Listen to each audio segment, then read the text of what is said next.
معلم عبد الله. معلم عبد الله عمدتها احسن جزار في الاقصر والله. فص الكبده ادها. فينك يا حاج؟ هو يا عمده. ها يا عمده يا خالد. ايه النهارده عرفان ان شاء الله. عرفان هنطلع النهارده. البحر. هتبيع بكام؟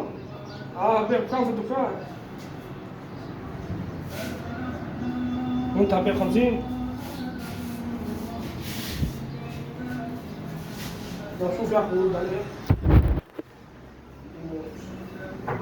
والله ده كمان بينا والله ما أدري. بس أنا الواحد يرد عليه. الصراحة أنا كنت مضيفه. بس والله دي كده ده يا ربع ده يا ريس محمود. اه